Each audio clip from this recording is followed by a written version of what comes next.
Welcome back, ladies and gentlemen, to Canadian Football Central, CFL content for the fans, by the fans. And we have our Week 10 preview coming right up. And we got a lot of good stuff to talk about this week. So make sure you guys leave a like, share it around, hit the subscribe button. Helps out a ton. If you can hit the little notification bell as well, just does wonders for the channel. So we'd very, very much appreciate that. Now, I want to first preface this by we are recording this at 11:30 p.m. Central, so just after midnight, on August the 5th, so basically the 6th over there in Eastern time, with you, Rick. So just so that way, just because everything from what we say in this, there might be injuries that come out that change and this and that, or guys that come off that. So we're just working with the knowledge that we have right now. But we're going to start with the Thursday night game, which is Saskatchewan versus Ottawa, with Saskatchewan coming off a bit of an embarrassing loss and Ottawa being kind of freshly rested up after their off week. So, Rick, how are we feeling about this one?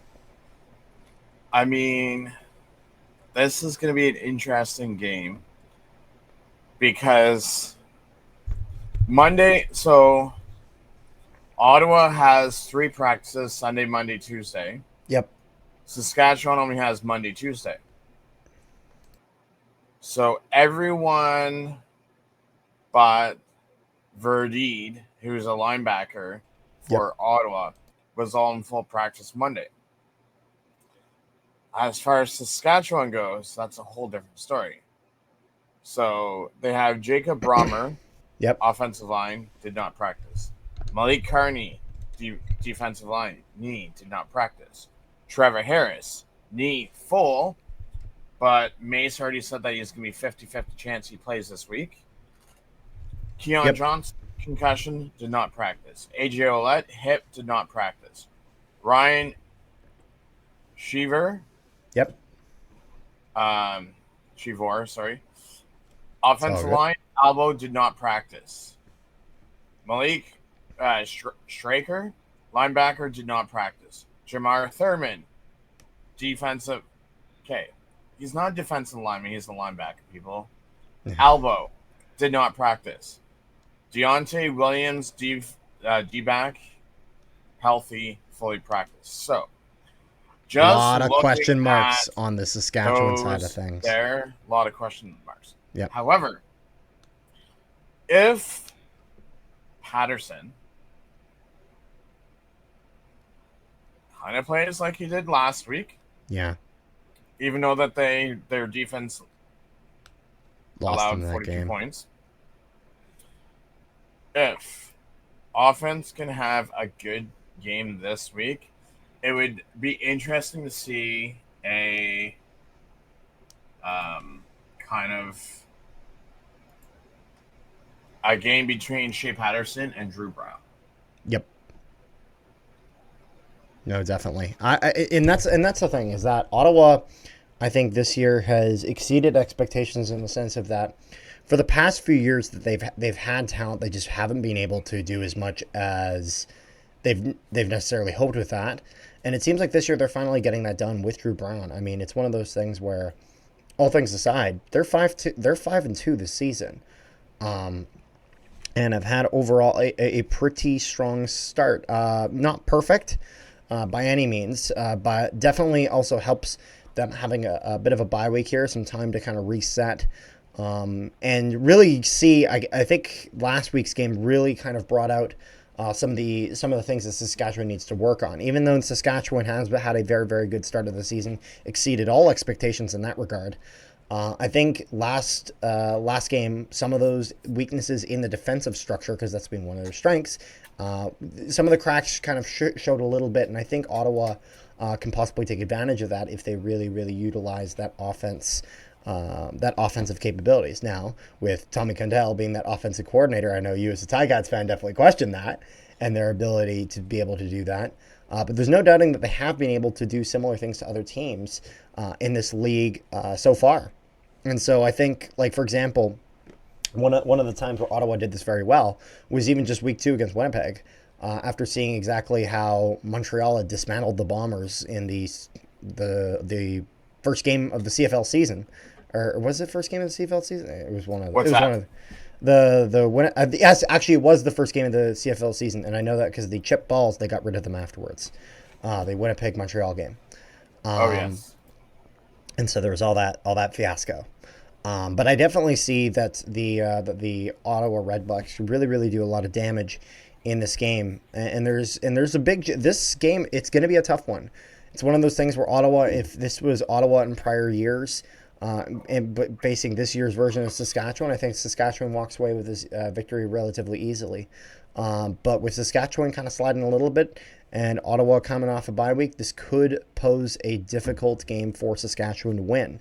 And Ottawa could very much come out of that. However, we've also seen all of those kinds of circumstances, and it goes completely the other direction. I mean, if we even look at this past week, BC comes off a bye week against Winnipeg, come out completely flat, just not able to get anything done.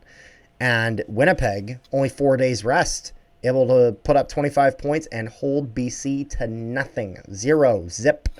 And so it's one of those things where it just shows that the CFL is one of the most unpredictable leagues out there, and anyone can beat anyone on any particular night. I mean, Saskatchewan gave Edmonton their first win of the season last week, and I'm not going to lie, I'm having a bit of a tough time picking who I'm going to have win this one. So the other key thing to watch this one is Pimpleton versus Super Mario. Yes. Mario Alford last week with a return touchdown. So definitely going to be able to, Ottawa's going to need to be keen on their coverage in special teams in order to kind of contain him. And it's funny because the Saskatchewan's played one more game than the Redblacks. Redblacks, because of that, pretty much with a better record, 5-2 for the Ottawa Redblacks, 5-3 for the Riders. Again, both teams that have had, I'd say, overachieved a little bit in the sense of just more success than expected. I think it was right near the start of the season I actually said that Ottawa could finish like second in the East, and that's where they currently are. And I'm having a very difficult time picking. I still don't know, even while recording, who I'm picking for this one. So what are we looking at? Just side notes. A small, tiny recap while you're thinking. Mm-hmm. We both went 0-1 in the BC Winnipeg game last week. I'm fine with that. We went 0-2 going into game 2. Yeah. We went 1-3 after the Edmonton game. Mm-hmm. I went 2-2. You went 1-3 because you had Toronto. Did I have Toronto? I couldn't remember who I took Toronto. last week. So yeah. So that was a rough week for me. It's just this league is so damn hard to predict. So the thing that comes down to me is Frankie Hickson versus Armstead. That's where I think Saskatchewan can have a bit of the edge in terms of that. I think Hickson in his time with the Riders this year has been relatively consistent. Again, even in games where they haven't been able to do to get the win in the ways that they've hoped, Hickson has been able to perform pretty decently well. I mean, he got an average of 7.4 yards last game for Saskatchewan. Even in the loss that they had, it was the defense that lost in that game. Despite like, whereas Armstead I think is being more streaky, and so it really depends what version of Armstead you get. So here's another thing. Mm-hmm. So Saskatchewan's offense or team as a whole, as a team. Yep. Because you got to include special teams and defense on there. Saskatchewan's put up 214 points on the season, but against they're 200 for a plus 14. Mm-hmm. Ottawa, on the other hand, has put up 174 points and has the least amount of points against with 169. 7-point difference, 1 point fewer than Montreal against. Yep. So, since you're still on the fence with this, I was contemplating. However, my pick, but I'll let you do yours. Saskatchewan is 2-2 on the road. Ottawa is 4-home at home. I am taking the home team I'm not for gonna lie, I this literally week. was looking through the weeks to see what their record was at home, and that would be a big sway on my decision. And I saw that they were 4-0 at home this year, and so because of that, that's why I'm gonna roll with the Red Blacks for this one. My prediction is that the Ottawa Red Blacks will defeat the Saskatchewan Roughriders. That's my prediction, though, and I think now because I was like 500 on my predictions of the year, I think I'm now in the negatives. I think I've gotten more wrong than I've gotten right. Is that right, I Rick? don't know. I'll have to. What's the full I record? What was I my will record have. before last week? I had to read. I'm still in the middle of redoing it, so I will let Uh, you know. I will let you know by tomorrow what your I record think is. I was at 500 going into last week, and I think I'm sub 500. So we gotta get better at this. So Yes. hopefully Ottawa wins to both help me, and then also just I like seeing Saskatchewan lose. Um, but that will bring us. Do you have anything else on that game? No, I was actually just gonna say. Perfect. Next game is a flip flop of last week's game. Keep in mind, it is now in Toronto this week. Yep. This will be Calgary in Toronto this week, and man, fourth quarter shenanigans come back by the Stampeders gets them that win last week in McMahon Stadium. 21 points in the fourth quarter. The Toronto Argonauts were leading the Stampeders 23-6 going into that quarter, and just an incredible performance by the Stampeders, able to get them back into it.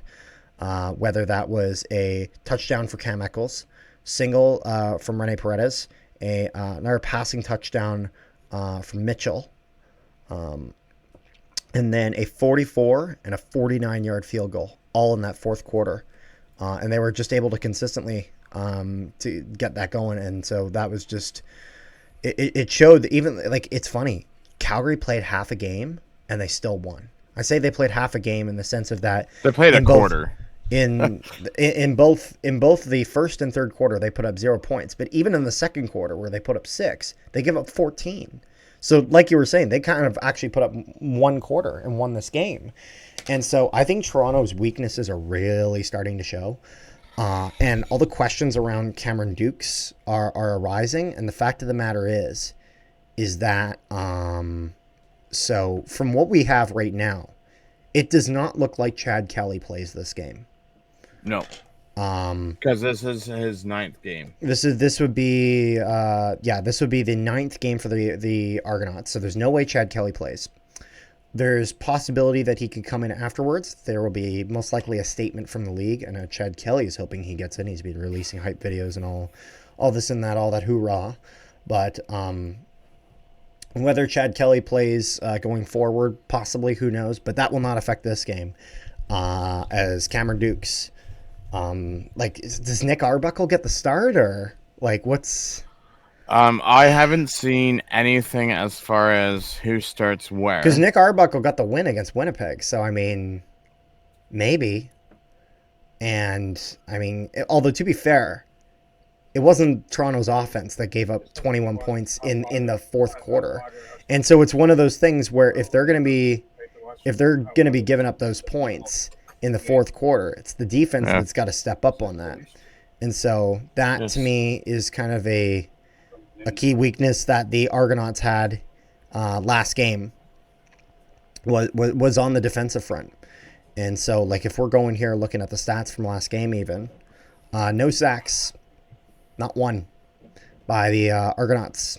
I mean, Jones able to get 11 tackles, forced fumble recovery from Mechie, and an interception from Mechie. No other picks, no other sacks.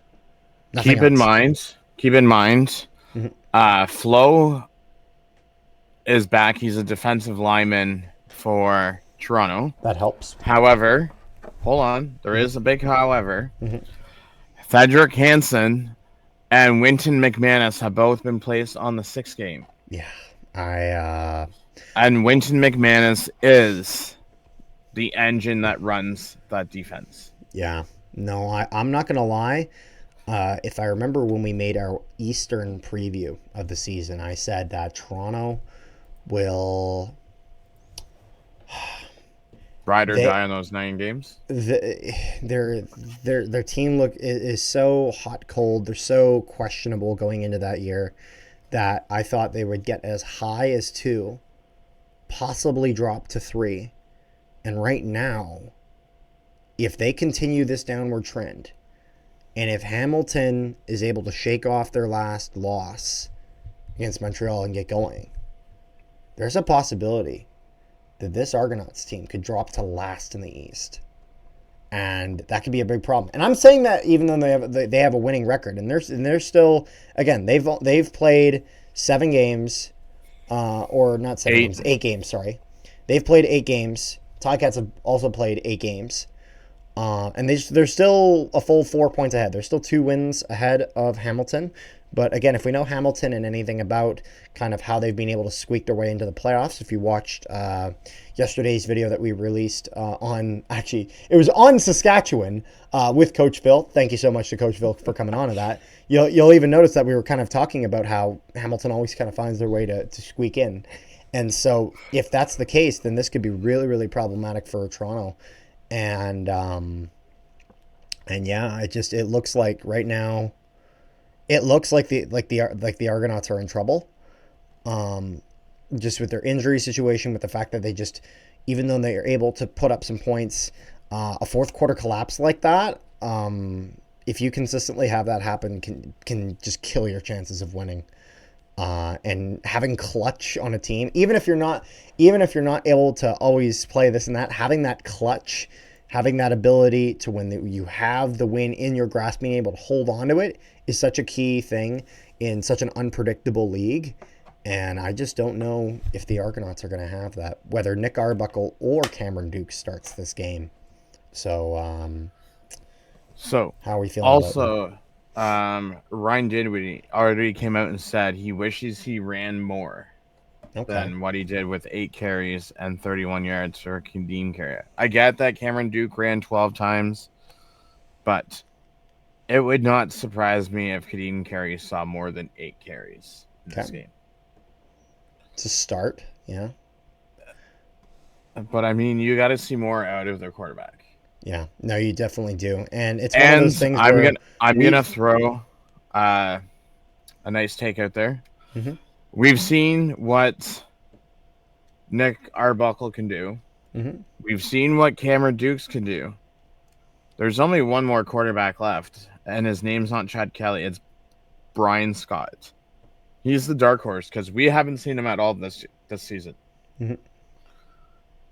Why not throw Brian Scott out there, see if it sticks? Because, I mean, you only have one more week. Yeah, no, I'm not against that idea. It's one of those things where Toronto's kind of at the point with their quarterback, so you kind of have to throw everything at the wall and hope something sticks. So I wouldn't mind seeing Scott get a chance at least in a game. I know you'll definitely want to start with Nick Arbuckle or with Cameron Dukes. I think probably Arbuckle. I think, maybe running them as kind of a 1A, 1B, kind of like almost like a 2 tandem, like goaltending duo in the NHL, except with your quarterbacks. So and then maybe throw Scott in there and see if he's able to get anything. But you need to. Right now they're sinking and they need to start swimming. And so Jake Maier, even though he has had times where he's been inconsistent, I think he's been consistent enough to pose enough of a threat with what has been a pretty solid receiving core in Calgary. So another thing that I was looking at is it's almost been, because I don't think he had. Did he have? I'm trying to remember if he had one against us. Did he have a return against us? I don't know. I don't believe he did. He had Mr. Janarian Grant. Is so it's almost absolutely lethal force on special teams. But it's also because I think he had one against Montreal. So it's almost been 2 to 3 weeks since he's done well. Winnipeg was the first team to kind of shut him down after his kind of few games of like his hot streak of getting punt return or kickoff return touchdowns. Winnipeg completely shuts him down. And then it looks like all these other teams started taking some film from that game and basically applying that to their own special teams. And they've been able to be pretty successful against the special teams and against Janneri and Grant. And so the question is that does Calgary continue that trend and figure them out? Or do they not? So all in all, I think we've said as much as we need to on this game. But in my opinion, it looks like I don't know. I don't know. Because I mean, as a Bomber fan, I'm hoping for Toronto here. Because like I need Saskatchewan to I need Saskatchewan. Winnipeg. I need East teams to win. See, this is different because you want Toronto to win. I want Calgary to win for the exact same reason. Because it helps our teams. In terms of the standings. This is just because you're in the East and I'm in the West. That's all it is. Pretty much. But to me, just see more promise from Calgary. I'm going with Calgary. Because if you think about it... Also, I know this is a cursed image, seeing my Stampeders jersey and my Elks hat on the same person. And again, thank you to Mr. Micah Alway for signing it. Thank you. That is the most awkward combination ever. Oh, I know. I know that's almost like you wearing a Rider's jersey and a Bombers hat. Or, well, I'd be wearing a Bomber jersey and a Rider hat. I don't own a Rider jersey. Yet. But anyways, what I was gonna say is that Toronto plays Calgary, then they have a bye week, then they play at home to Saskatchewan, Labor Day in Hamilton, and then they play Ottawa, and then BC. So, I don't want to say this game is a make it or break it for Toronto, but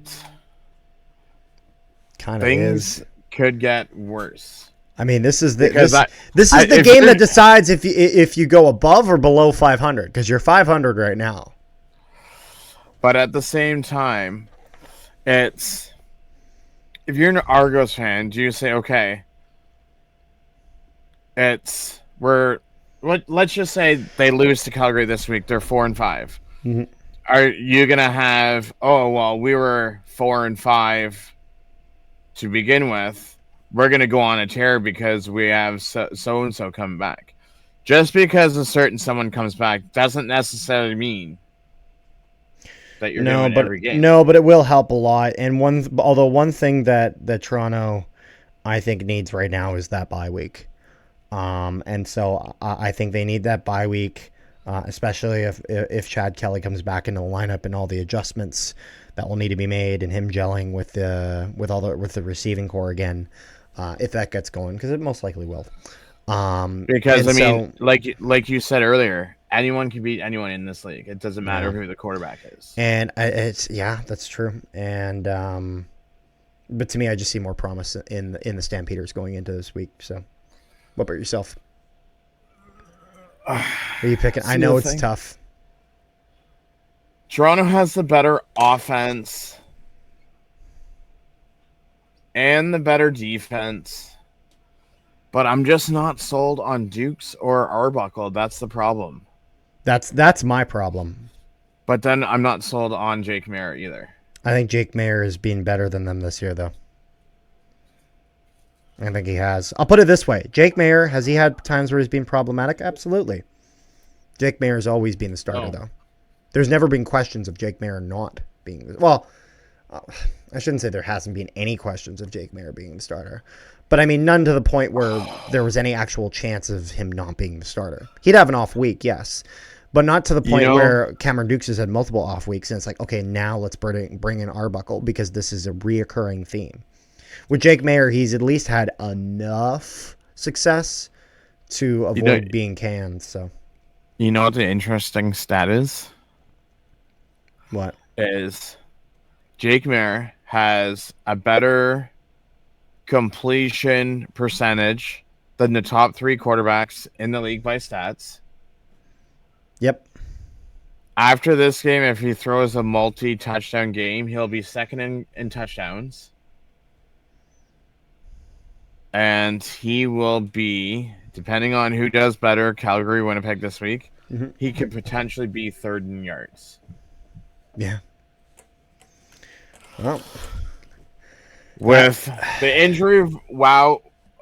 injury problems for Toronto and their quarterbacks not getting the job done, there's too much inconsistency. So who are you picking? I don't think that Calgary has to deal with coming back from 2 games in a row because Calgary will be winning this So you're taking Calgary. The GTA, and I'm taking Calgary.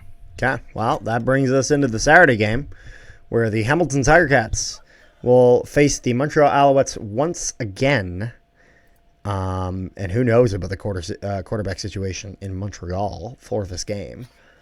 I don't even who. There's been no practices for either team. Do we know because we know that Caleb Evans went to the 6th game. Do we know of the status of Alexander? And then you had mentioned that Davis got signed. Announced. Oh no, that's last week. So Fajardo last week was put on the 1 game, so it's quite possible that Fajardo plays this week. Okay.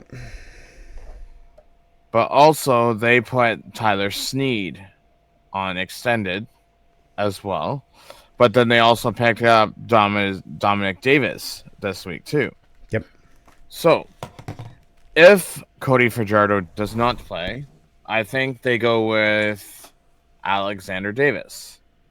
Because Dominic Davis won't have enough time to learn the playbook. It's Davis Alexander, I think. Right? It's Davis Alexander, right? I think Davis is his first name.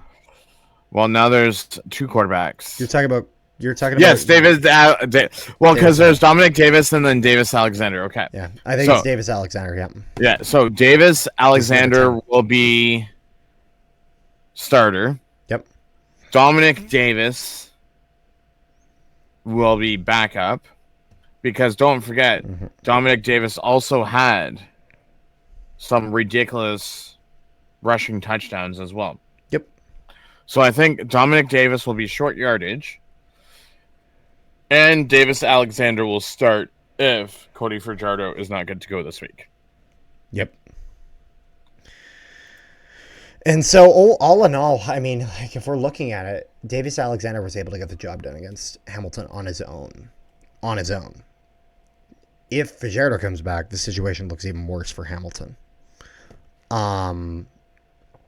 And so last week, Bo Levi Mitchell, a little bit of an off week. It's funny. He passes Vernon Adams Jr. for passing yards in the CFL and touchdowns. And touchdowns to go to number 1. And so, but even with that, he still just doesn't have the best game. I remember we were talking about it in last week's review. Make sure you guys check that out if you haven't already. Where Bo Levi Mitchell was very, very stagnant in the pocket and not rushing out when maybe he should have. And if we're looking at it, he went 29 for 42 on 42 attempts. An average of 5.7 yards, not as good as his numbers have been earlier in this season. 1 touchdown, 2 interceptions. Not what you're hoping from Bo Levi Mitchell. Now, again, thankful for the Ticats. He's been more consistent. Shamar Bridges has been a good performer there for the Ticats. But the receiving core of the Alouettes is still lethal as always, whether that's Rambo or Philpott or White Jr. or even Dallaire, Fletcher, Speaker.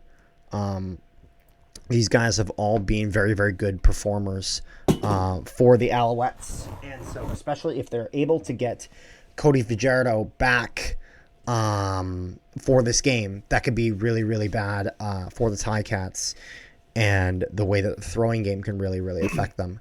And so the Alouettes are definitely looking strong going into this week, even despite the question marks at the quarterback position. So the questions I have are, Joel Figueroa went on the single game. Is Okay. he going to be making his season debut this year? Mhm. What's the status of Jamal Peters? Because he had to be helped off the field last week. And for just for context, you're talking about the Ticats. I want to make sure that's clear. Yes. For the Ticats injuries, okay?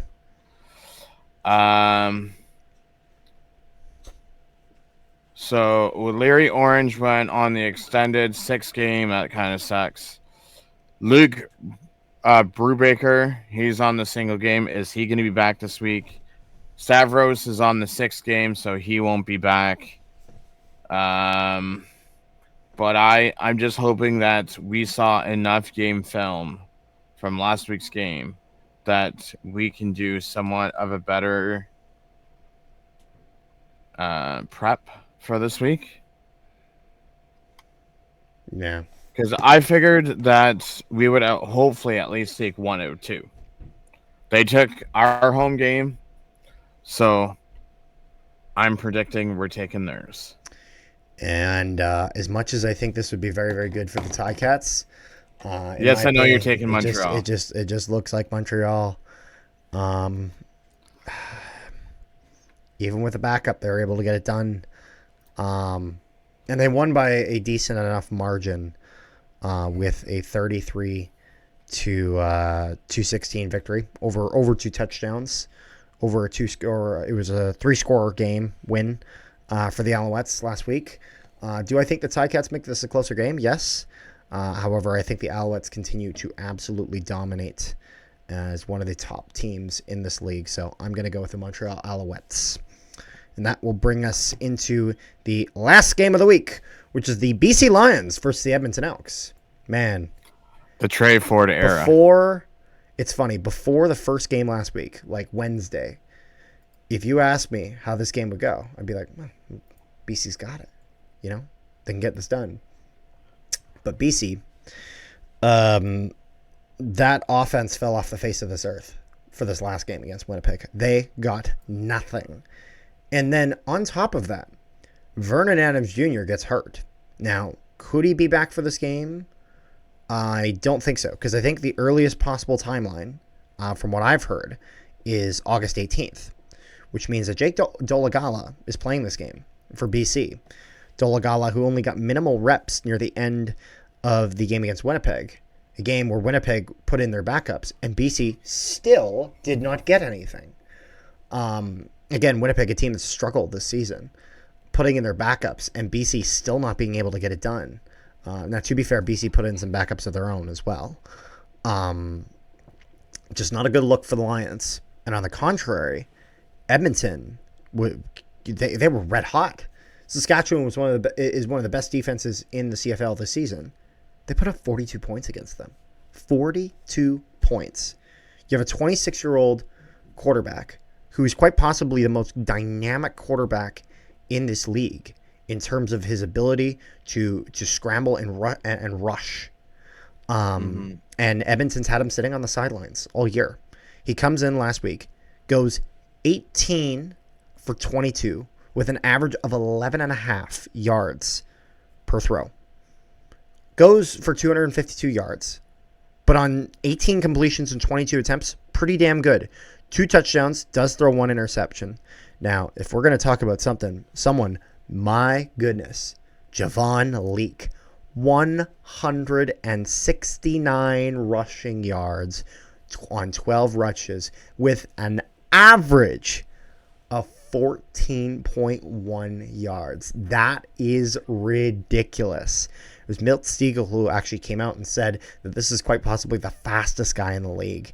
And my goodness, he was just a absolute club that they beat the Saskatchewan Roughriders with. 3 touchdowns for just him. And even then, Jones with 3 receptions, 123 yards, 2 touchdowns of the 3 receptions that he got. Eugene Lewis, Javon Leake even got more yards as well, passing after a brilliant scramble by Trey Ford. And, you heard Coach Phil on yesterday if you saw him talking a little bit about the Elks. It's funny. It was a Riders video, but it was also just Coach Phil just having him on to talk about the state of the league. And he was talking about just how deep this Edmonton team is defensively. Even though just kind of there's no big names on there, there's guys that are going to become bigger names when they're under the proper leadership. And so with Morgan and Purifoy having good games last week, with Sean Oakman being able to do well, he grabbed himself a sack last week. So there's 3 sacks from the Elks last week, along with an interception. I think Edmonton will continue to build with that. With Jackson and Edmonton's getting stuff going. They are still dead last in the league. They are 1-7, but the Chris Jones is gone, and Javarius Jackson is now having the time to be able to put his stamp on the team. Trey Ford has only started 1 out of 8 games this season, and he's 1-0. So that is something to think about. Rick, how are you feeling about this one? Well, considering that they beat Edmonton last week. You mean they beat Saskatchewan? Saskatchewan. I mean, Ford will do better than Jake Dolagalo. Yep. The run game between Sandback and Leak, because there's no way that they're starting Kevin Brown this week. He may get some reps, but I can't see him. After 169 rushing yards, you start the guy who got that. Then you go to, Eugene Lewis, Gittins, Mitchell. All those guys are doing better now that Trey Ford is in over Bethel Thompson. I just have a hard time with the QB from BC putting up some ridiculous numbers, even though BC is favored by 6.5 points. Like, if BC somehow wins this game, it's not going to be by many points. No, this game is going to be very close. But also saying that is you have the 4th best offense going against the 2nd best offense in points. And keep in mind, Edmonton right now has the most 0.4 that BC does. But BC has the 4th best defense. So you got the 2nd best offense points-wise overall in the season than against the 4th best defense. You want my prediction? Well, considering that Edmonton is 1-2 against the division, and this is a home game for Edmonton, I'm going to go out on a crazy note. I say there's going to be an upset this week, and I'm picking Edmonton.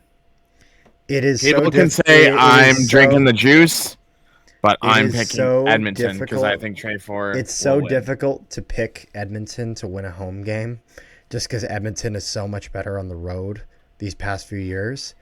But with Trey Ford, and with now the Javon Leak juice in, and you know what?